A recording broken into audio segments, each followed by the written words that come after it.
റോമർക്ക് എഴുതിയ ലേഖനം സുവിശേഷത്തിൻ്റെ വിശദീകരണമാണ്. ഇത് സഭയ്ക്കകത്താണ് പൗലോസ് അപ്പോസ്തലൻ ലഭ്യമാക്കിയിരിക്കുന്നത്. സുവിശേഷം എവിടെ പ്രസംഗിക്കണമെന്ന് ചോദിച്ചാൽ നമുക്ക് സംശയമില്ല, അത് സഭയ്ക്ക് പുറത്താണ്. അതേസമയം സഭയ്ക്കകത്ത് നടക്കുന്ന എല്ലാ കാര്യങ്ങളും സുവിശേഷത്തിൻ്റെ അടുത്ത തലമാണ്, അല്ലെങ്കിൽ സുവിശേഷം സ്വീകരിച്ചതിൻ്റെ റിഫ്ലക്ഷനാണ് സഭയ്ക്കകത്ത് നടക്കുന്ന ഓരോ കാര്യങ്ങളും. അല്ലെങ്കിൽ രക്ഷിക്കപ്പെട്ട വ്യക്തികളുടെ ജീവിതത്തിലൂടെ നടക്കുന്ന ഓരോ കാര്യങ്ങളും സുവിശേഷത്തെ സ്വീകരിച്ചതിൻ്റെയും അംഗീകരിച്ചതിൻ്റെയും അതിനുവേണ്ടി ജീവിക്കാൻ തീരുമാനിച്ചതിൻ്റെയും പരിണിത ഫലമാണ്, റിഫ്ലക്ഷനാണ്. പൗലോസ് അപ്പോസ്തലൻ റോമർക്ക് ഈ ലേഖനം എഴുതുന്നത് അവർ പുറത്ത് കേട്ട, സഭയ്ക്ക് പുറത്ത് കേട്ട സുവിശേഷം, അതിൻ്റെ മഹത്വം എത്രയാണെന്ന്, അല്ലെങ്കിൽ ആ സുവിശേഷത്തിൻ്റെ വിശദീകരണം, അതിൻ്റെ ആഴം എത്രയാണെന്ന്, അത് എത്രത്തോളം ഗ്രഹിക്കേണ്ട ഗഹനമായ വിഷയമാണെന്ന് ഈ ലേഖനത്തിലൂടെ വിശദീകരിക്കുകയാണ്. 1-ാം അധ്യായം 17-ാമത്തെ വാക്യമാണ് റോമാലേഖനത്തിന്റെ താക്കോൽ വാക്യം എന്ന് പറയും. 17-ാമത്തെ വാക്യം, ദൈവത്തിന്റെ നീതി വിശ്വാസം ഹേതുവായും വിശ്വാസത്തിനായിക്കൊണ്ടും വെളിപ്പെടും, നീതിമാൻ വിശ്വാസത്താൽ ജീവിക്കും എന്ന് എഴുതിയിരിക്കുന്നുവല്ലോ. അപ്പോ ദൈവത്തിന്റെ നീതി വിശ്വാസം ഹേതുവായി വെളിപ്പെടുന്നു, വിശ്വാസത്തിനായി കൊണ്ടും വെളിപ്പെടുന്നു. ഇതാണ് റോമാലേഖനത്തിന്റെ ആത്മാവെന്ന് പറയുന്നത്. പഴയ നിയമത്തിൽ ഭക്തന്മാർക്ക് സംഭവിച്ച ഒരു പ്രശ്നം, അവർ ദൈവത്തിന്റെ വചനങ്ങളെ വായിച്ചു, പക്ഷെ ആ വചനം അവിടെ കൈകളിലേക്ക് എത്തിച്ചു കൊടുത്ത ആത്മാവിനെ അവർക്ക് കാണാൻ പറ്റാതെ പോയി. അതുകൊണ്ടാണ് പിന്നീട് കർത്താവായ യേശുക്രിസ്തുവിന് പറയേണ്ടി വന്നത്, ഞാൻ ന്യായപ്രമാണത്തെ നീക്കുവാനല്ല നിവർത്തിപ്പാനത്രേ വന്നത്. നിവൃത്തീകരിക്കുക എന്ന് പറയുന്നത് പലപ്പോഴും പല കാര്യങ്ങളെയും കർത്താവിന് നിർത്തലാക്കേണ്ടി വന്നു. അതിന്റെ കാരണം, പല പ്രമാണങ്ങളെയും കർത്താവ് നിർത്തലാക്കിയത് എന്തിനു വേണ്ടിയാണോ കർത്താവ് ചില പ്രമാണങ്ങൾ നൽകിയത്, ആ പ്രമാണങ്ങളെ ദൈവോദ്ദേശം മനസ്സിലാക്കാതെ അവർ പ്രയോഗിച്ചു. ഞാൻ ഉദാഹരണം പറഞ്ഞിട്ടുണ്ട്. ശബത്ത് നാളിനെ ശുദ്ധീകരിക്കാൻ ഓർക്കാം എന്ന പ്രമാണം ദൈവം കൊടുത്തു. വാസ്തവത്തിൽ 3 പേർ കൂടുമ്പോൾ 2 പേർ അടിമകൾ എന്ന കണക്കിൽ ഒരു രാജ്യത്ത്, അല്ലെങ്കിൽ അക്കാലത്ത് 3-2 ഭാഗം ആളുകളും അടിമകളായി മനസ്സിലാക്കപ്പെടുന്ന ഒരു കാലം. എല്ലാ ദിവസവും പണി ചെയ്യേണ്ടി വരുന്ന, അല്ലെങ്കിൽ അതിനുവേണ്ടി വിധിക്കപ്പെട്ട അടിമകൾ, അവർക്ക് ഒരു ദിവസം സ്വസ്ഥത കൊടുക്കാൻ, ഒരു ദിവസം അവർക്ക് വിശ്രമം കൊടുക്കാൻ ദൈവം ആ ഒരു ദിവസത്തെ തനിക്ക് വേണ്ടി അങ്ങ് എടുത്തു. ആ ദിവസം നിങ്ങൾ നിങ്ങളുടെ ജോലിക്കാരെ കൊണ്ട് പണി എടുപ്പിക്കരുത്. കഴിഞ്ഞ ദിവസം ഞാൻ പറഞ്ഞു എന്ന് വിചാരിക്കുന്നു. അങ്ങനെ കൊടുത്തു കഴിഞ്ഞാൽ അവർ എങ്ങനെയെങ്കിലും പണി എടുപ്പിക്കും. അപ്പൊ ദൈവം പറഞ്ഞു, ആ ദിവസം എനിക്ക് വേണ്ടി വേർതിരിക്കണം. അത് യഹോവയ്ക്ക് ശബത്താണ്. അത് ആ ദിവസം നിങ്ങൾ വേല ചെയ്യരുത്, നിങ്ങളുടെ ജോലിക്കാർ വേല ചെയ്യരുത്, നിങ്ങളുടെ മൃഗങ്ങളെ കൊണ്ട് വേല ചെയ്യിപ്പിക്കരുത്, നിങ്ങളുടെ നിലങ്ങളിൽ ഒരു വേലയും ചെയ്യരുത്. അങ്ങനെ സമസ്ത മേഖലയിലും വിശ്രമം നൽകിക്കൊണ്ട് ദൈവം ഒരു ദിവസം ശബത്തിനായിട്ട് കൊടുത്തു. ആ ദിവസം എന്റെ ജനം, അല്ലെങ്കിൽ എന്റെ സൃഷ്ടിയായ മനുഷ്യൻ, അവൻ സ്വസ്ഥതയും സമാധാനവും അനുഭവിക്കട്ടെ. ഇതായിരുന്നു ദൈവഹൃദയം. പക്ഷെ സംഭവിച്ചത് എന്താണ്? യേശുവിന്റെ കാലത്തേക്ക് എത്തുമ്പോ ശബത്ത് ലംഘിച്ചാൽ അവനെ കല്ലെറിഞ്ഞു കൊല്ലണം എന്ന നിലയിലേക്ക് അത് വഷളായി. ശബത്ത് വിശ്രമിക്കാനും സ്വസ്ഥതയോടുകൂടി ഇരിക്കാനും ദൈവത്തോട് പ്രാർത്ഥിക്കാനും ഈ യജമാനന്മാരുടെ അടിമ നുഖത്തിൽ നിന്ന് രക്ഷപ്പെട്ട ആ ഒരൊറ്റ ദിവസം ദൈവസന്നിധി ദൈവത്തോട് ചിലവഴിക്കാൻ വേണ്ടി ദൈവം മാറ്റിവെച്ചപ്പോ ദൈവത്തിന്റെ പേരിൽ അതിനെ ചൂഷണം ചെയ്യാൻ തുടങ്ങി. എന്തായിരുന്നു? ശബത്ത് ദിവസം നിങ്ങൾ 1.5 കിലോമീറ്ററിനപ്പുറം യാത്ര ചെയ്താൽ, അതായത് 1 മൈലിനപ്പുറം യാത്ര ചെയ്താൽ കല്ലെറിഞ്ഞു കൊല്ലണം. അന്ന് ചുമടെടുക്കരുത്, ജോലി ചെയ്യരുത് കർത്താവ് പറഞ്ഞു. ഇവർ വ്യാഖ്യാനിച്ചു, ചുമട് പാടില്ല. എന്താ ചുമട്? ഒരു പക്ഷിയെ എറിയാൻ മാത്രം വലിപ്പമുള്ള കല്ല്, അല്ലെങ്കിൽ ഒരു ചെറിയ കുഞ്ഞിന്റെ, ഇപ്പോൾ ജനിച്ചു വീണ കുഞ്ഞിന്റെ ചെറുവിരലിൽ പുരട്ടാനും മാത്രമുള്ള എണ്ണ, അതെടുത്താൽ ഭാരമാണ്. അങ്ങനെ വ്യാഖ്യാനിച്ചു, നിയമത്തെ വഷളാക്കി. ദൈവം എന്താണോ ഉദ്ദേശിച്ചത് അതിനെ ഘടകവിരുദ്ധമായി പ്രമാണത്തെ വ്യാഖ്യാനിച്ചു. അങ്ങനെ വന്നപ്പോൾ പ്രമാണം മനുഷ്യൻ എന്തായി മാറി? ചുമക്കാൻ പറ്റാത്ത ചുമടായി മാറി, വലിയ ഭാരമായിട്ട് മാറി. അവർക്ക് വഹിക്കാൻ പറ്റാത്ത, അനങ്ങാൻ പറ്റാത്ത, ജോലി ചെയ്യുന്നത് ഭാരമായതുകൊണ്ട് ആ ദിവസം സ്വസ്ഥമായിരിക്കാൻ, വിശ്രമിക്കാൻ ദൈവം കൊടുത്ത പ്രമാണത്തെ മനുഷ്യൻ വ്യാഖ്യാനിച്ച് വഷളാക്കി, മനുഷ്യനെ ചലിക്കാൻ പോലും അനുവദിക്കാതാക്കി. മിണ്ടിയാൽ, ഒരു കല്ലെടുത്താൽ കല്ലെറിഞ്ഞ് കൊല്ലുമെന്ന തലത്തിലേക്ക് ആ ദിവസത്തെ ഭീകരമാക്കി മാറ്റി. അതുകൊണ്ട് പഴയ നിയമ ഭക്തൻ പറഞ്ഞു, ഈ കൽപ്പന കേട്ടവർ വിളിച്ചു പറഞ്ഞു, ഇനി ഒരു ശബ്ദവും ഞങ്ങളെ കേൾപ്പിക്കരുത്. കാതടച്ചുപോയി, അല്ലെങ്കിൽ മരണഭയമാണ്, അടുത്തു വരരുത്, ദഹിപ്പിച്ചു കളയും, കത്തിച്ചു കളയും. ഇത് കേൾക്കാൻ അവർക്ക് കഴിയുമായിരുന്നില്ല. ഈ നിലകളിൽ വ്യാഖ്യാനിക്കപ്പെട്ട ഒരവസ്ഥ. അവിടെയാണ് കർത്താവ് യേശുക്രിസ്തു പറഞ്ഞത്, അധ്വാനിക്കുന്നവരും ഭാരം ചുമക്കുന്നവരുമായുള്ളവരെ എല്ലാവരും എന്റെ അടുക്കൽ വരുവിൻ, ഞാൻ നിങ്ങളെ ആശ്വസിപ്പിക്കാം. ഇത് തൊഴിലാളി വർഗത്തോട് കർത്താവ് പറഞ്ഞതല്ല. ഇന്നത്തെ നമ്മുടെ കമ്മ്യൂണിസ്റ്റ് നേതാക്കൾ ഇതിനെ തൊഴിലാളി വർഗത്തോട് പറഞ്ഞതായിട്ടാണ് എടുക്കുന്നത്. നല്ല കാര്യം, അത് പറഞ്ഞോട്ടെ, അങ്ങനെയെങ്കിലും കർത്താവിനെ ഒരു ഭാഗത്ത് അംഗീകരിച്ചോട്ടെ. പക്ഷെ അതല്ല അതിന്റെ കോണ്ടസ്റ്റ്. ഇതാണ് ന്യായപ്രമാണം വ്യാഖ്യാനിച്ചു വഷളാക്കി മനുഷ്യനെ അവൻ പണ്ട് ചെയ്തുകൊണ്ടിരുന്ന അടിമപ്പണിയേക്കാളും ഭീകരമാക്കി കൊടുത്ത പ്രമാണം, വഹിക്കാൻ വയ്യ പ്രമാണം. മുമ്പ് ഞാനൊരു ബ്രിട്ടനിലെ ഒരു കഥ പറഞ്ഞു, നിങ്ങൾക്കറിയാം. അമ്മച്ചിയെ ബസിന്റെ മുകളിലത്തെ ഡക്കിലേക്ക് കയറ്റി വിട്ടിട്ട് അമ്മച്ചി മരണവേദന അനുഭവിച്ച കാര്യം. നിയമം കൊടുത്തത് മനുഷ്യരെ സംരക്ഷിക്കാൻ വേണ്ടിയാ, നിയമം കൊടുത്ത മനുഷ്യന് സമാധാനം ഉണ്ടാകാനാ, നിയമം കൊടുത്ത മനുഷ്യന് സ്വസ്ഥത ഉണ്ടാകാനാ. പക്ഷെ ആ പ്രമാണത്തെ വ്യാഖ്യാനിച്ച് വഷളാക്കി മനുഷ്യൻ മരണഭീതിയോടുകൂടെ പോകേണ്ട സാഹചര്യത്തിലേക്ക് എത്തിയപ്പോഴ കർത്താവ് പറഞ്ഞത്, അധ്വാനിക്കുന്നവരും ഭാരം ചുമക്കുന്നവരുമായുള്ളവർ നിങ്ങൾ എന്റെ അടുക്കൽ വരുവേ. നിങ്ങൾ പരീക്ഷന്മാരുടെ പുളിച്ച പോവാം. പരീക്ഷന്മാരും ശാസ്ത്രിമാരും പറയുന്നത് നിങ്ങൾ ചെയ്യുവിൻ, അവർ ചെയ്യുന്നത് പോലെ ചെയ്യരുത് എന്നൊക്കെ പറഞ്ഞ് കർത്താവ് തന്റെ പുതിയ പ്രമാണം അവതരിപ്പിക്കുകയാണ്. അപ്പോ ന്യായപ്രമാണം എന്ന് പറയുന്ന ഒരു എടുത്താൽ പൊങ്ങാത്ത ഭാരം ചുമന്ന് സഹികെട്ട മനുഷ്യൻ, അവൻ നിലവിളിച്ചു, ഹൃദയത്തിൽ നിന്ന് നിലവിളിച്ചു, അയ്യോ ഞാൻ അരിഷ്ട മനുഷ്യൻ, ഈ പാപത്തിന് അധീനമായ ശരീരത്തിൽ നിന്ന് എന്നെ ആർ വിടുവിക്കും. എന്താ അങ്ങനെ പ്രാർത്ഥിക്കാൻ കാരണം? പ്രമാണത്തിന്റെ ഭാരം ചുമക്കാൻ വയ്യ. ഞാൻ പാപിയായ എനിക്ക് പ്രമാണത്തെ അനുസരിക്കാൻ പറ്റത്തില്ല. ഞാൻ എത്ര തലയും കുത്തി നിന്നാലും, ഞാൻ എത്ര ജന്മമെടുത്താലും, പാപിയായി നിലനിൽക്കുന്നിടത്തോളം കാലം ഈ പ്രമാണം എനിക്ക് അനുസരിക്കാൻ പറ്റത്തില്ല. ഈ പ്രമാണം എനിക്ക് ഭാരമാണ്, ഈ പ്രമാണം എനിക്ക് ചുമടാണ്, ഇതെന്നെ കൊന്നുകളയുന്ന പ്രമാണമാണ്. ജീവിക്കാൻ വേണ്ടിയാ ഈ പ്രമാണം തന്നത്, പക്ഷേ ജീവിക്കാൻ തന്നത് എനിക്ക് മരണകാരണമായി മാറി. എന്നിട്ട് പൗലോസ് അപ്പോസ്തലൻ നിലവിളിക്കുന്നത്, പഴയ നിയമ ഭക്തന്റെ ആ സ്ഥാനത്ത് നിന്നുകൊണ്ട് പൗലോസ് അപ്പോസ്തലൻ നിലവിളിക്കുകയാ, എനിക്ക് ജീവിക്കാൻ പറ്റത്തില്ല, എനിക്ക് ജീവിക്കണമെങ്കിൽ ഈ പ്രമാണം കൊണ്ട് പറ്റത്തില്ല. ജീവിക്കാൻ കിട്ടിയതാ, പക്ഷേ ഞാൻ മരണഭയമാണ് അനുഭവിക്കുന്നത്. മറുപടി എന്താ? മാർഗം എന്താണ്? കർത്താവ് വിളിച്ചു. വളരെ വളരെ എന്താണ് ലഘുവായിട്ട് കർത്താവ് പറഞ്ഞത്, അധ്വാനിക്കുന്നതിനും ഭാരം ചുമക്കുന്നതിനുമായുള്ളവരെ നിങ്ങൾ എന്റെ അടുക്കൽ വരുവിൻ. അതിന്റെ ആകത്തുകയാണ് 17ാമത്തെ വാക്യം. ദൈവത്തിന്റെ നീതി വിശ്വാസം ഹേതുവായും വിശ്വാസത്തിനായിക്കൊണ്ടും വെളിപ്പെടുന്നു. നീതിമാൻ വിശ്വാസത്താൽ ജീവിക്കും. നീതിമാൻ പ്രമാണം കൊണ്ടല്ല ജീവിക്കുന്നത്, അവൻ വിശ്വാസം കൊണ്ട് ജീവിക്കും. അവൻ വിശ്വാസത്താൽ ജീവിക്കും. അല്ലേ? ഈ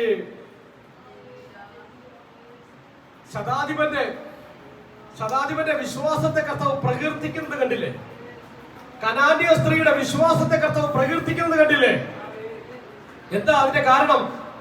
പ്രമാണം അനുസരിച്ച് ഒരു കൽപ്പന ചെയ്യാൻ പറഞ്ഞപ്പോ ആ കൽപ്പനയുടെ 100 മടങ്ങ് ചെയ്തിട്ട് കർത്താവിനോട് ചോദിക്കുക, ഇനി വേറെ എന്തെങ്കിലും ചെയ്യാനുണ്ടോ? കർത്താവിന് അറിയാം, ഇവൻ 100 അല്ല, അതിന്റെ 1000 ഇരട്ടി ചെയ്താലും, 1000 ജന്മമെടുത്താലും, എത്ര മടങ്ങ് കൽപ്പനകൾ അനുഷ്ഠിച്ചാലും അവൻ നീതീകരിക്കപ്പെടാൻ പറ്റത്തില്ല. കാരണം അടിസ്ഥാനപരമായി മനുഷ്യൻ പാപിയാണ്. പാപി എന്ന ലേബലിൽ നിന്ന് മാറാതെ, പുറത്തു വരാതെ ഒരു വ്യക്തിക്കും നീതി പ്രവർത്തികൾ ചെയ്യാൻ പറ്റത്തില്ല. അവൻ ആദ്യം വേണ്ടത് ലേബൽ മാറണം. ലേബൽ, പാപി എന്ന ലേബൽ മാറണം. പാപി എന്ന ലേബൽ മാറി നീതിമാൻ എന്ന വിശേഷണത്തിലേക്ക് അവൻ എത്തണം. അങ്ങനെ എത്താൻ വേണ്ടിയാണ് പ്രമാണം കൊടുത്തത്. അപ്പൊ നമ്മൾ ചോദിക്കും, ഈ പ്രമാണം കൊടുത്തത് എന്തിനാണ്? നീതീകരിക്കപ്പെടാനാണ്, അല്ലെ? നീതീകരിക്കപ്പെടാനാണ്, നീതിമാനാകാനാണ്, പാപി എന്ന ലേബൽ മാറാനാണ്. പക്ഷെ അത് മാറ്റാൻ പറ്റത്തില്ല എങ്കിൽ, ഈ പ്രമാണം അനുസരിച്ച് നീതീകരിക്കപ്പെടാൻ ഒരു വ്യക്തിക്കും സാധ്യമല്ല എന്ന് ദൈവത്തിന് അറിയാമെങ്കിൽ പിന്നെ ദൈവം എന്തിനായി പ്രമാണം കൊടുത്തത്? ചോദ്യമല്ലേ? ചോദിക്കണം. ഈ പ്രമാണം, ഈ ന്യായപ്രമാണം, അപ്പൊ ന്യായപ്രമാണത്തിൽ എന്തെങ്കിലും പ്രശ്നമുണ്ടോ? അതാണ് നമ്മുടെ ഉള്ളിൽ വരുന്ന ചോദ്യം. എന്തെങ്കിലും പ്രശ്നമുണ്ടോ? പക്ഷെ വേദവസ്തം പറയുന്നു, പൗലോസ് അപ്പോസ്തലൻ തന്നെ പറയുന്നുണ്ട്, ന്യായപ്രമാണം വിശുദ്ധം. അത് വിശുദ്ധമല്ല, അത് പരിശുദ്ധമാണ്, അത് ദൈവത്തോളം തുല്യമാണ്, അത് പെർഫെക്റ്റ് ആണ്, അതിനൊരു പ്രശ്നവുമില്ല. പിന്നെ എന്താ പ്രശ്നം? അതേ പൗലോസ് അപ്പോസ്തലൻ പറയുന്നു, ന്യായപ്രമാണത്തിന് കഴിയാഞ്ഞതിനെ സാധിപ്പിക്കാൻ ദൈവത്തിന്റെ പുത്രനെ അയച്ചു. അതെന്താ പ്രശ്നം? പ്രമാണം ദൈവത്തോളം തുല്യമാണ്, പ്രമാണം പെർഫെക്റ്റ് ആണ്, പ്രമാണത്തിന് എന്തും ചെയ്യാൻ കഴിയും. പക്ഷെ എന്താ പ്രമാണം ബലഹീനമായ കാരണം?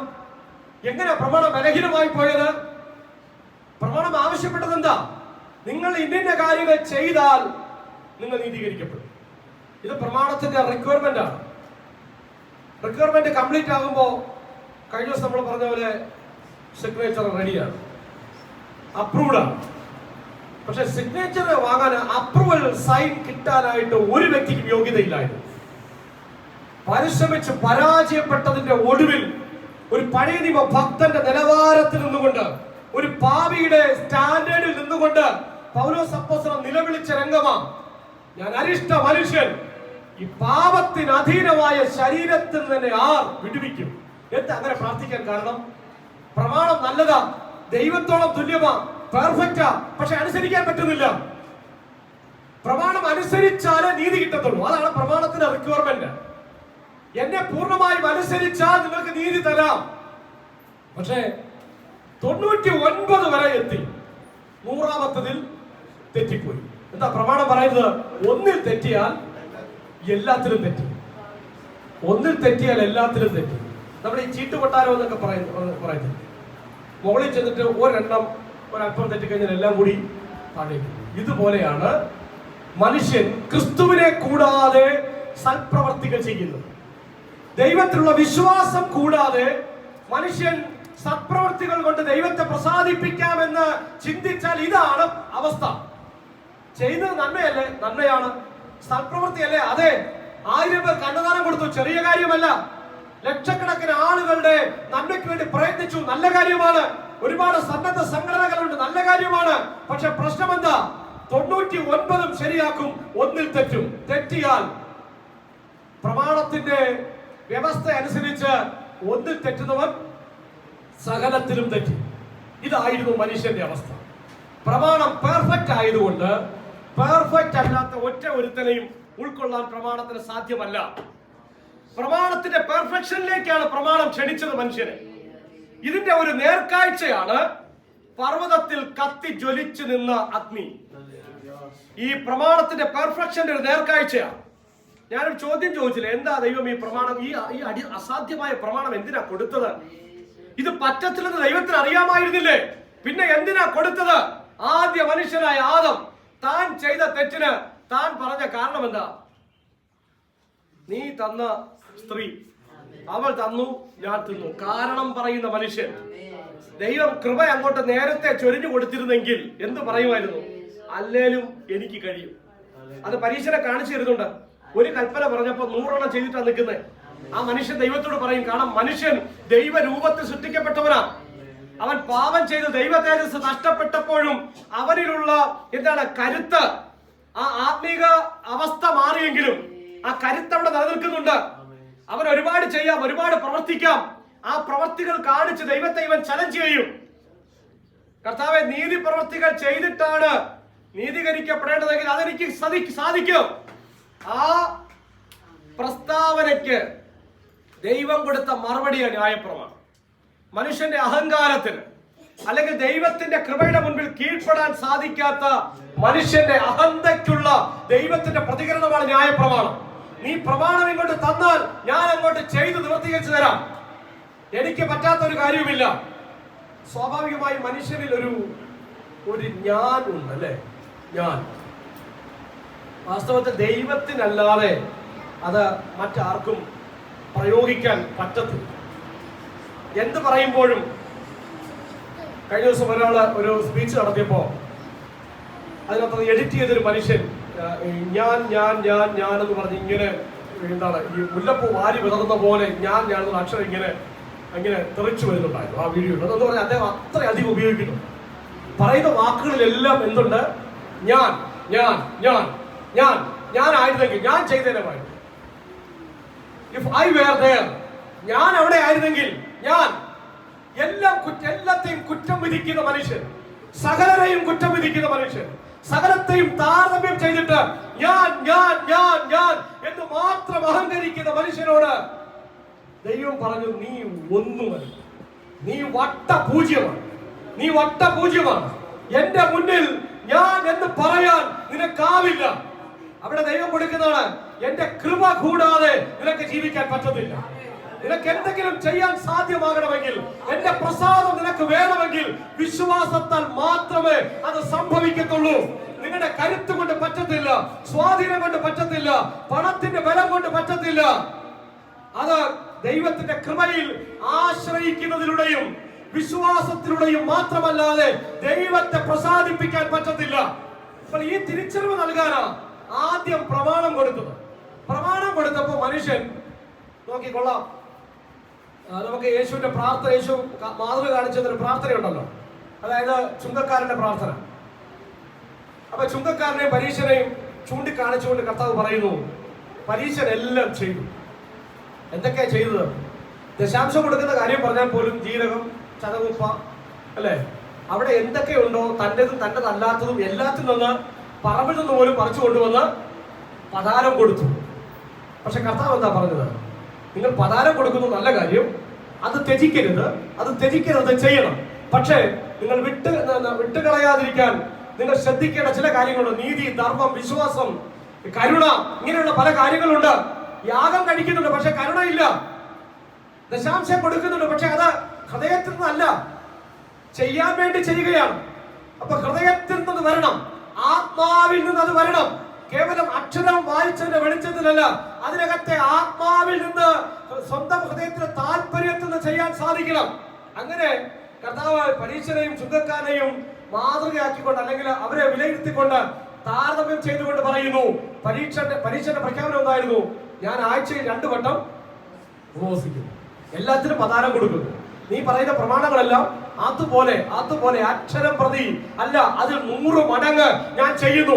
ഞാൻ ഈ നിൽക്കുന്ന ചുങ്കക്കാരനെ പോലെ അല്ലായാൽ നിന്നെ വാഴ്ത്തുന്നു.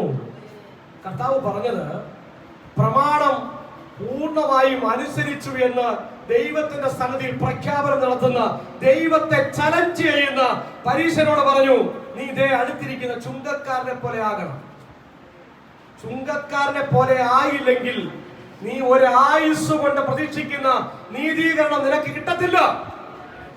ആ ചുങ്കക്കാരൻ എങ്ങനെയാ പോയത്? നീതീകരിക്കപ്പെട്ടവനായി പോയി എന്ന്.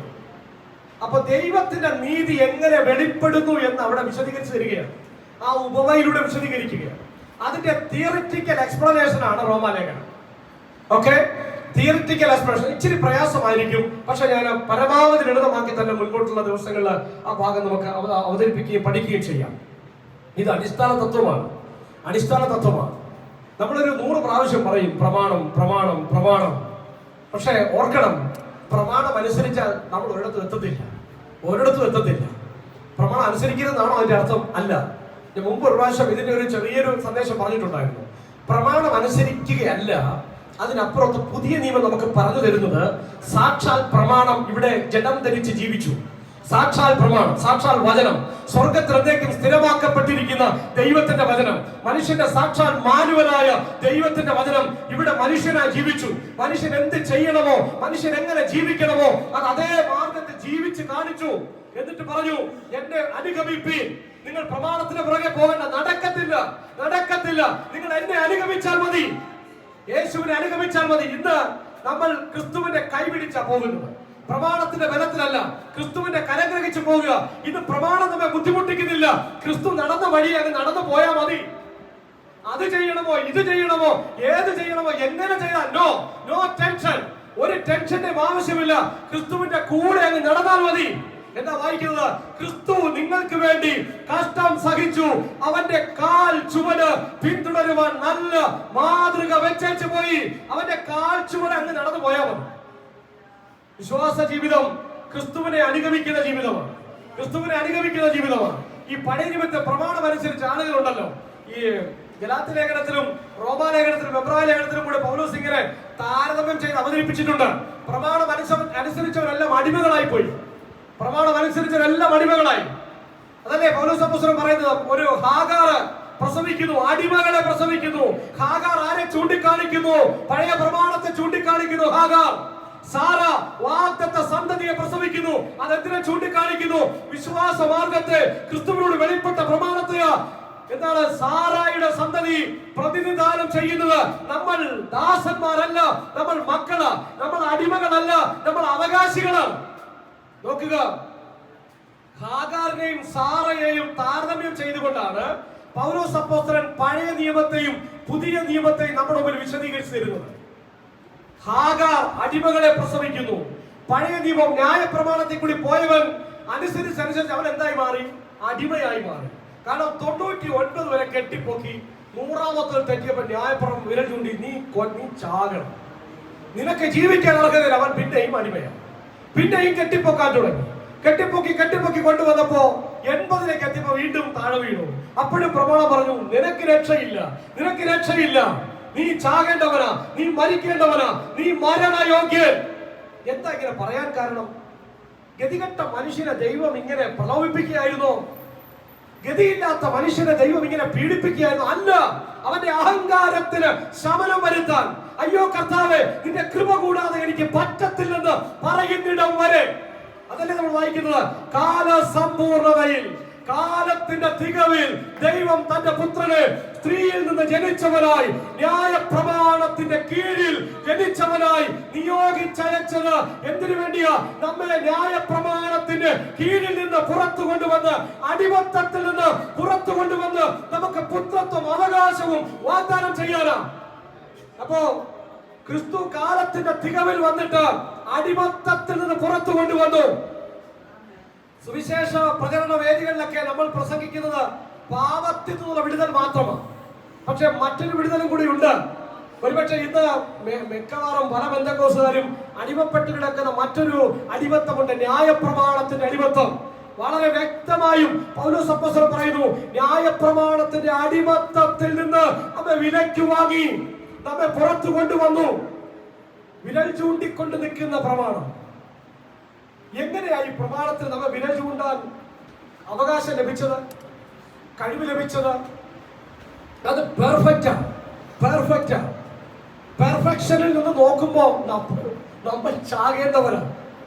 ദൈവത്തിന് തുല്യമായ പ്രമാണം നമ്മിലേക്ക് നോക്കുമ്പോൾ നമ്മൾ എന്താ? നമ്മൾ ചാകേണ്ടവരാ, നമ്മൾ യോഗ്യതയുള്ളവരല്ല. അതുകൊണ്ട് അതിന്റെ സൂചനയാണ് പഴയ നിയമത്തിൽ 4 ഇഞ്ച് കനമുള്ള തിരശീല തൂക്കിയിട്ടിരുന്നു. അടുത്ത് വരാൻ പറ്റത്തില്ല. ഈ വെളിപ്പാട് അറിയാൻ വയ്യാത്ത ആളുകൾ ഇപ്പൊ പുതിയതിറങ്ങിയിട്ടുണ്ട്. എന്റെ ദൈവം തീയാണ്, എന്റെ ദൈവം തീയാണ്, തലയിലോട്ട് ഇറങ്ങട്ടെ, എന്റെ ദൈവം തീയാണ്. ഈ വെളിപ്പാട് അറിയാൻ വയ്യാത്ത കിടന്ന് പാടുന്ന അഹങ്കാരത്തിലാ. ആദ്യം ഒരെണ്ണം എഴുതിയിട്ട് ഒരുപാട് വിമർശനം വന്നപ്പോ അതിന് വാശിപ്പുറത്തെഴുതുന്ന നമ്മുടെ താലന്തുകളൊക്കെ ദൈവ വെളിപ്പാടിനോട് വാശി കാണിക്കാനുള്ളതല്ല, അത് പുറകെ കിട്ടിക്കോളും. ദൈവത്തോടാണ് കളിക്കുന്നത്. ഞാൻ പറഞ്ഞത് ഈ അടുത്തുകൂടാത്ത വെളിച്ചം ഇത് ബോധ്യപ്പെടുത്തി തരാനാ. പ്രമാണം അനുസരിച്ചാണോ നീ ജീവിക്കാൻ ആഗ്രഹിക്കുന്നത്? മനുഷ്യരോട് ദൈവം ചോദിക്കുക, മനുഷ്യ പ്രമാണം അനുസരിച്ചാണോ നീ ജീവിക്കാൻ ആഗ്രഹിക്കുന്നത്? എന്നാൽ അതേ കിടക്കുന്നത് 4 ഇഞ്ച് കനമുള്ള തിരശ്ശീല. ഈ ഇപ്പുറത്തോടെ നമുക്ക് വരാൻ പറ്റത്തില്ല. കൃപയാണെങ്കിൽ വരാം, വിശ്വാസമാണെങ്കിൽ വരാം.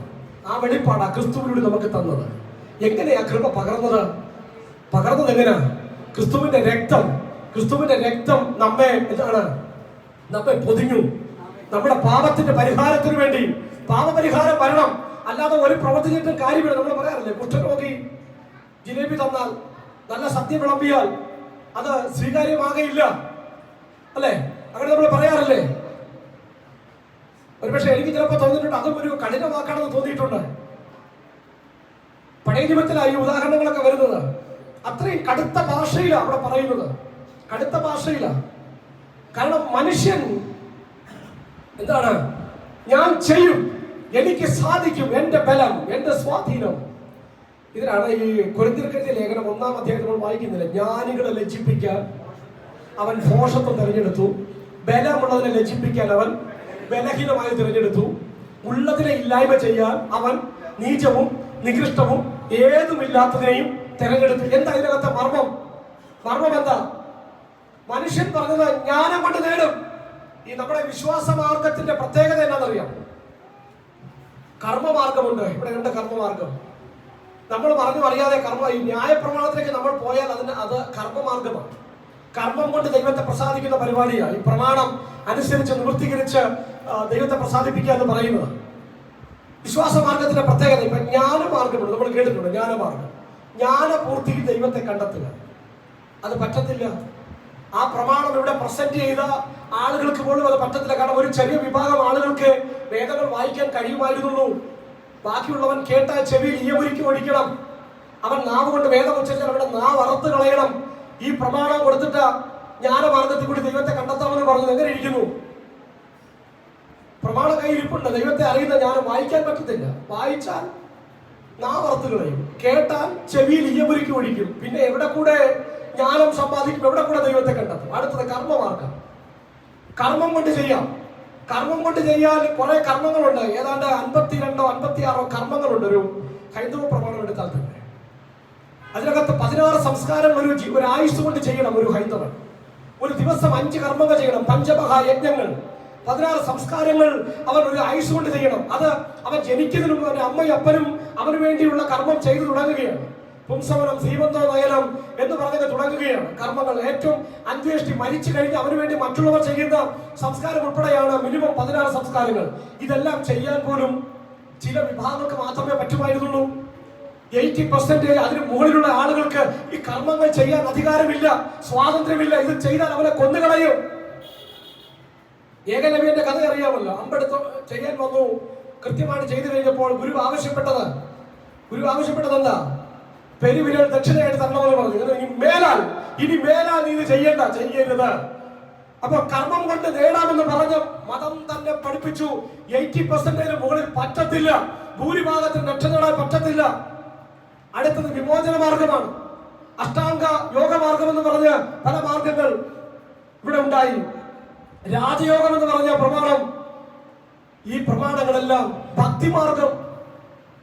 ഇതൊന്നുകൊണ്ടും ആർക്കും രക്ഷ നേടാൻ സാധ്യമല്ല. അതിൽ തന്നെ പരാജയപ്പെട്ടു പോയി, പരിമിതപ്പെട്ടു പോയി. അതിന്റെ കാരണം ഈ പ്രമാണം കൊടുത്ത ആളുകൾ തന്നെ മനുഷ്യരെ പല തട്ടുകളായി വേർതിരിച്ചു. ഒരു ചെറിയ വിഭാഗം ആളുകൾക്ക് മാത്രമേ ഇതൊക്കെ ചെയ്യാൻ കഴിയുമായിരുന്നുള്ളൂ. അവർ ചെയ്തിട്ട് പോലും അവർക്ക് ഈ പറഞ്ഞ മോക്ഷപ്രാപ്തി നേടാൻ അവർക്ക് പറ്റിയില്ല. അവിടെയും ചോദ്യചിഹ്നങ്ങളായിരുന്നു. ഇതൊക്കെ ചെയ്ത പാർട്ടികൾ, ചെയ്യാൻ വിധിക്കപ്പെട്ട ആളുകളല്ല, ചെയ്യാൻ അവകാശം കിട്ടിയ ന്യൂനപക്ഷമല്ല.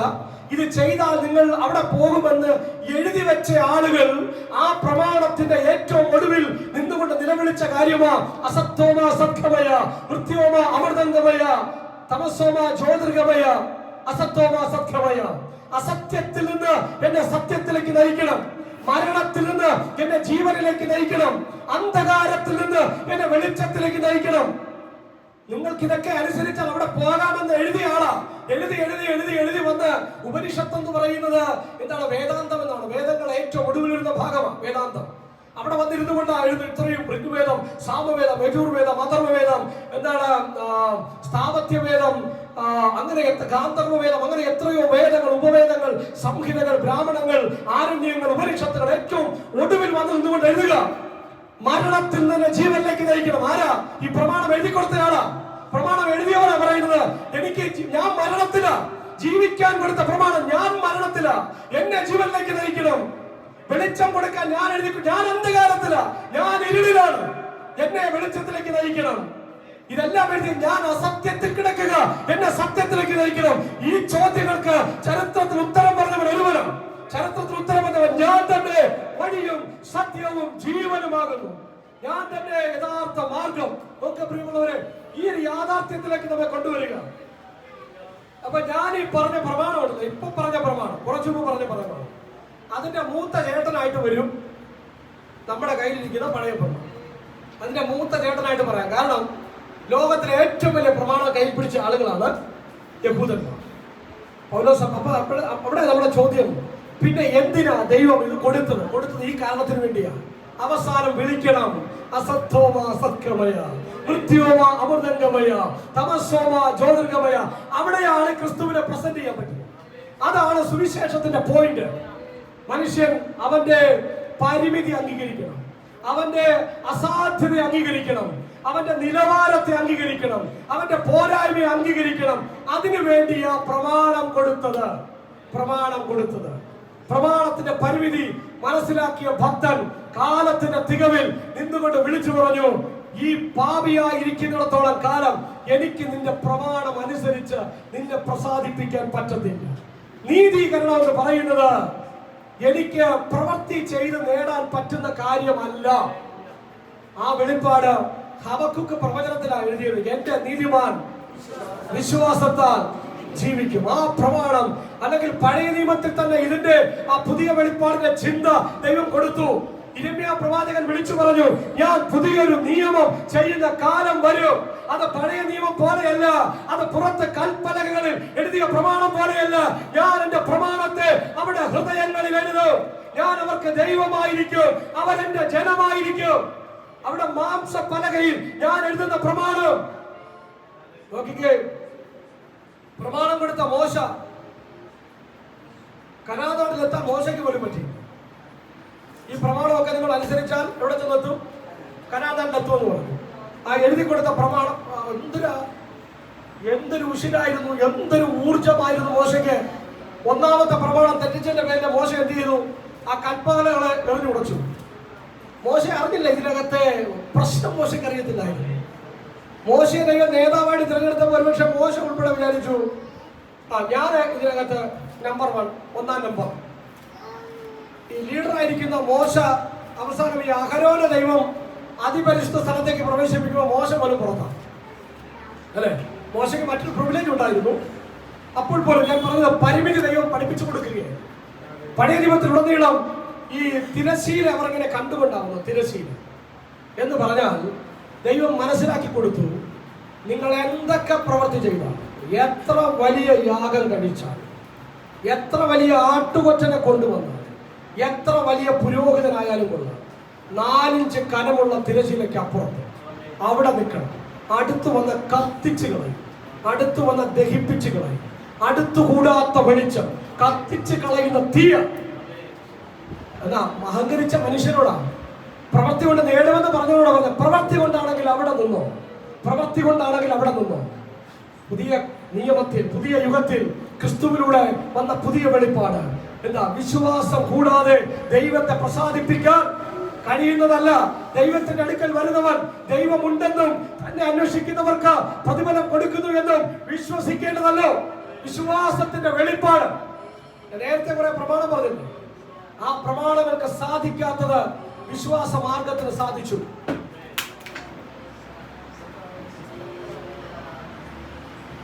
പഴയ നിയമം പ്രവൃത്തി കൊണ്ട് മനുഷ്യനോട് നീതീകരിക്കപ്പെടാൻ ആവശ്യപ്പെട്ടു. അത് മനുഷ്യന്റെ ഞാൻ പറഞ്ഞല്ലോ, അഹങ്കാരത്തിലുള്ള ദൈവത്തിന്റെ പ്രതികരണമായിരുന്നു. അങ്ങനെയാണെങ്കിൽ പിന്നെ ഇന്നാ പിടിച്ചോ, അതായിരുന്നു. നീ പ്രവൃത്തി കൊണ്ട് നേടുമെന്നാ പറയുന്നെങ്കിൽ ഇന്നാ പിടിച്ചോ, നീ അനുസരിച്ചോ, നോക്കാം നമുക്ക്. പരിമിതി സമ്മതിച്ചു. കാലത്തിന്റെ തികവിൽ ദൈവം തന്റെ പുത്രനെ ലോകത്തിലേക്ക് അയച്ചു. വിശ്വാസ മാർഗത്തെ കർത്താവ് പ്രദർശിപ്പിച്ചു. അങ്ങനെയാണ് കനാന്യ സ്ത്രീയും ശതാധിപനും ഒക്കെ യഹൂദന്മാരെ പോലും ചലഞ്ച് ചെയ്തുകൊണ്ട് അകത്തേക്ക് കയറിയത്. ഒരു കാലഘട്ടം മുഴുവൻ, എത്രയോ നൂറ്റാണ്ടുകൾ പ്രമാണത്തിന്റെ പിൻബലം പറഞ്ഞുകൊണ്ട് നിന്ന് യഹൂദ സമൂഹത്തെ ചലഞ്ച് ചെയ്തുകൊണ്ട് ഒന്നും അറിയാത്ത പൊട്ടന്മാരായ, ഒരുപക്ഷെ പുണ്ണിന് പുറത്തെ പൊറ്റയായി യഹൂദന്മാർ കണ്ടിരുന്ന ജാതീയ സമൂഹം പട്ടി കുട്ടിക്ക് തുല്യമായി യഹൂദന്മാർ കണ്ടിരുന്ന ജാതീയ സമൂഹം, അവർ നീതീകരിക്കപ്പെടുന്നതിന് മുൻപ് കനാന്യ സ്ത്രീയെയും ശതാധിപനെയും ഒക്കെ ദൈവം ക്രിസ്തു വിശ്വാസ മാർഗത്തിലൂടെ കൃപയിലൂടെ നീതീകരണത്തിലേക്ക് നയിക്കുന്ന അത്ഭുതകരമായ ചിത്രമാണ് കർത്താവ് വെളിപ്പെടുത്തി തരുന്നത്. യേശു പറഞ്ഞു, നിങ്ങൾക്ക് മുൻപേ ചുങ്കക്കാരും പാപികളും ദൈവരാജ്യത്തിൽ കിടക്കും. കാരണം ദൈവത്തിന്റെ ഇടപെടൽ വ്യത്യസ്തമാണ്. പ്രമാണത്തിൽ അഹങ്കരിച്ച മനുഷ്യരെ വിശ്വാസ മാർഗത്തിലേക്ക് ദൈവം കൊണ്ടുവന്നത് എങ്ങനെയെന്ന് പൗലോസ് അപ്പോസ്തലൻ വിശദീകരിച്ചു തരികയാണ്. 1ഉം 2ഉം അധ്യായങ്ങളിലൂടെ ഇതിന്റെ പശ്ചാത്തലം ഞാൻ അടുത്ത ആഴ്ച പറയാം. സമയം പോയതുകൊണ്ട് ഞാൻ അതിന്റെ കണ്ടന്റ് പറഞ്ഞ് അടുത്ത ആഴ്ചന്റെ വിശദീകരണം പറയാം. എങ്ങനെയാണ് ഈ യഹൂദരെയും ജാതിയെയും ദൈവം തന്റെ പദ്ധതിയിലേക്ക് കൊണ്ടുവന്നത് എന്ന ചിന്ത പറഞ്ഞൊരു വാക്കുകൾ പ്രസംഗിക്കും. യഹൂദനോട് ആദ്യം ജാതീയ ലോകത്തെ വിളിച്ചു. റോമലേഖനം നമ്മൾ ആരംഭിച്ചിട്ടില്ല, ഞാൻ അതിന്റെ കണ്ടന്റ് പറയുകയാണ്, നിങ്ങളെ ആ ഒരു സ്പിരിറ്റിലേക്ക് കൊണ്ടുവരാൻ വേണ്ടി, ഇതിന്റെ പ്രാധാന്യം മനസ്സിലാക്കാൻ വേണ്ടിയാണ്. ദൈവത്തിന്റെ കോടതി ഞാനിപ്പോ പറഞ്ഞല്ലോ, ന്യായപ്രമാണത്തിന്റെ സംഭവമൊക്കെ പറഞ്ഞു. അപ്പൊ ദൈവത്തിന്റെ കോടതി ന്യായപ്രമാണ പ്രകാരം വേണ്ടി വിധിക്കാനിരിക്കുക. കാലത്തിന്റെ തികവിൽ വിശ്വാസ മാർഗം അല്ലെങ്കിൽ കൃപയുടെ മാർഗം അവതരിപ്പിക്കുന്നതിന് മുൻപ്, പഴയ നിയമത്തിൽ ഉണ്ട്, പക്ഷെ പൂർണ്ണമായി അത് വെളിപ്പെടുന്നതിന് മുൻപ്, ക്രിസ്തുവിനോടുള്ള പ്രമാണം വെളിപ്പെടുത്തുന്നതിന് മുൻപ് ദൈവം തന്റെ കോടതിയിലേക്ക് ആളുകളെ വിളിക്കുക. ദൈവം ദഹിപ്പിച്ചു കളയുന്ന അഗ്നി എന്ന് പറഞ്ഞ് പഠിച്ച സമൂഹത്തെയും ജാതീയ സമൂഹത്തെയും വിളിച്ചു ദൈവിക കോടതിയിലേക്ക്. അപ്പൊ യഹൂദന്മാർ ഇങ്ങനെ കാഴ്ചക്കാരായിട്ട് നിൽക്കുകയാണ്. ഞാൻ ഈ റോമാലേഖനത്തിലെ പശ്ചാത്തലം പറയുക. യഹൂദ ലോകം ഇങ്ങനെ കാഴ്ചക്കാരായിട്ട് നിൽക്കുന്നു. പ്രധാനപ്പെട്ട ഇരിപ്പിടങ്ങൾ അവർ ഇരിപ്പുണ്ട്. പ്രതികൾ ആദ്യം വിളിച്ചു. പ്രതികൾ പൗലോസ് അപ്പോസ്തലൻ നമുക്ക് അഡ്വക്കേറ്റായിട്ട് ചിന്തിക്കാം.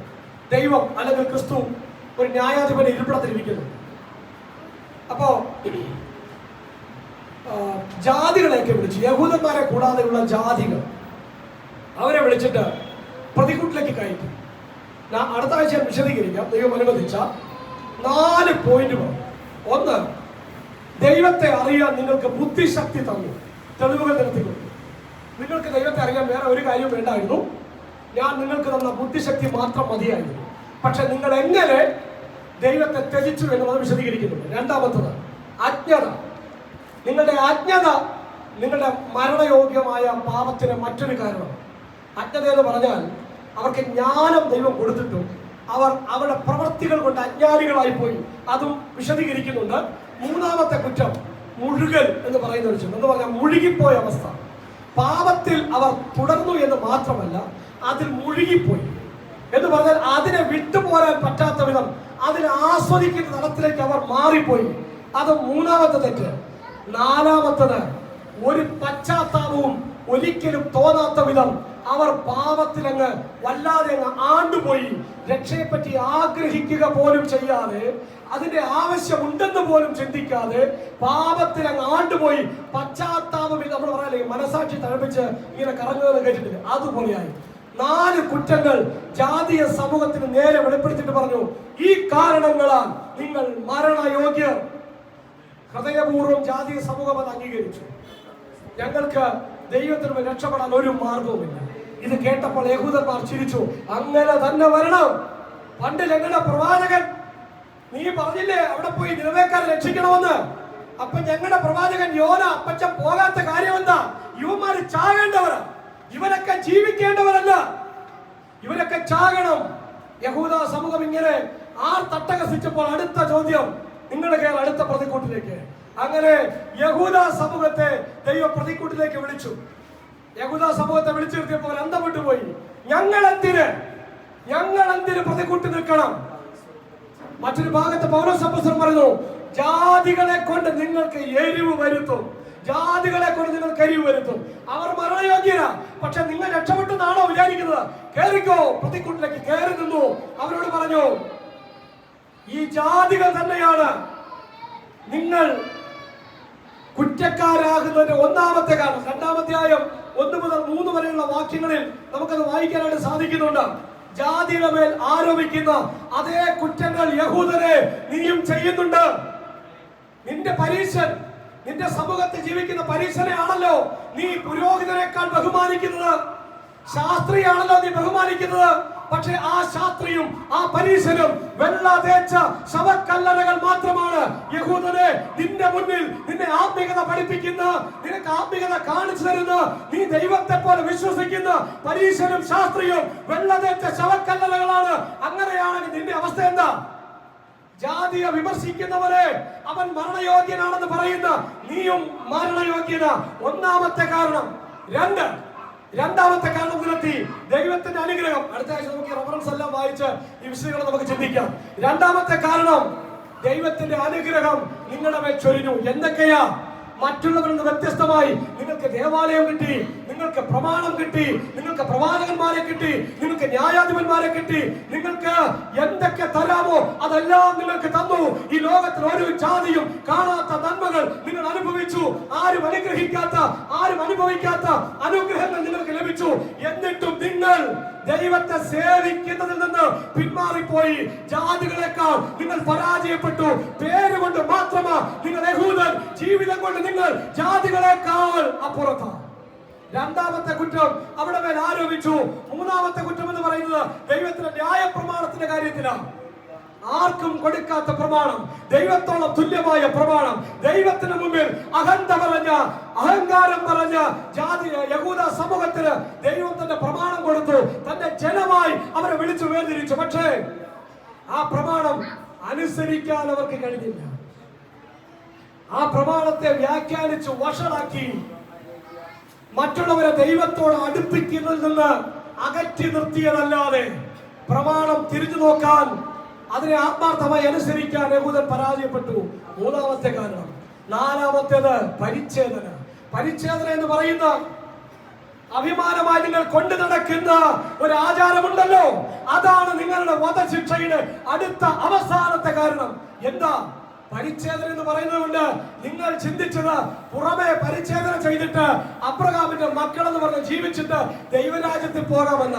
യേശു പറഞ്ഞു, അബ്രഹാമിന് മക്കളെ ഉണ്ടാക്കാൻ എനിക്ക് കഴിയും. ഈ കല്ലുകളിൽ നിന്ന് അബ്രഹാമിന് ഞാൻ മക്കൾ ഉണ്ടാക്കും. പക്ഷെ നിങ്ങൾക്ക് മുൻപ് ചുങ്കക്കാരും പാപികളും ദൈവരാജ്യത്തിലിരിക്കും. അബ്രഹാമിന്റെ മക്കൾ എന്ന പേരിൽ പരിച്ഛേദന ചെയ്തു എന്ന പേരിൽ, പുറമെയുള്ള അടയാളത്തിന്റെ പേരിൽ, യഹൂദൻ എന്ന പേരിൽ നിങ്ങൾ അവിടെ പോകാമെന്ന് പ്രതീക്ഷിക്കേണ്ട. പരിച്ഛേദന പുറത്തല്ല, അത് അകത്ത്. ഹൃദയ പരിച്ഛേദന എത്ര കാര്യം, അത് പുതിയ വെളിപ്പാടിലുണ്ട്, പുതിയ നിയമത്തിലുണ്ട്. ഇങ്ങനെ 4 കാരണങ്ങൾ നിരത്തിയിട്ട് യഹൂദന് മിണ്ടാൻ പറ്റാത്ത അവസ്ഥയിലാക്കിയിട്ട് യഹൂദനോട് പറഞ്ഞു, നീയും മരണയോഗ്യൻ. ജാതികളെ വിളിച്ചു പറഞ്ഞു, നിങ്ങൾ മരണയോഗ്യൻ. യഹൂദനെ കൊണ്ടു നിർത്തിയിട്ട് പറഞ്ഞു, നിങ്ങൾ മരണയോഗ്യൻ. റഫറൻസ് ഒക്കെ നമുക്ക് അടുത്ത ആഴ്ച വായിച്ച് വിശദീകരിക്കാം. 2 കൂട്ടരോടും പറഞ്ഞു, ലോകത്തിലൊരു മനുഷ്യനും പ്രമാണം കൊണ്ട് ദൈവത്തെ പ്രസാദിപ്പിക്കാൻ പറ്റത്തില്ല. ഇവിടെ മനുഷ്യൻ പരാജയപ്പെടുകയാണ്. യഹൂദനും ജാതിയും ഒരുപോലെ ദൈവസ്ഥലേക്ക് മുട്ടുകുത്തുകയാണ്. രക്ഷ പ്രാപിപ്പാൻ ഞങ്ങൾ എന്ത് ചെയ്യണം? രക്ഷ പ്രാപിപ്പാൻ ഞങ്ങൾ എന്ത് ചെയ്യണം? രക്ഷ പ്രാപിപ്പാൻ ഞങ്ങൾ എന്ത് ചെയ്യണം? ഒറ്റ മാർഗം, വിശ്വാസം. നീ ദൈവത്തിന്റെ നീതി വിശ്വാസം ഹേതുവായിട്ടും വിശ്വാസത്തിനായിക്കൊണ്ടും വെളിപ്പെടുന്നു. നീതിമാൻ വിശ്വാസത്താൽ ജീവിക്കും. വിശ്വാസത്താൽ അല്ലാതെ, ദൈവത്തിന്റെ കൃപയാൽ അല്ലാതെ ഒരു വ്യക്തിക്കും നീതീകരിക്കപ്പെടാൻ കഴിയത്തില്ല. നമ്മുടെ തലകളെ മുടക്കാം. Hallelujah, hallelujah. വിശ്വാസം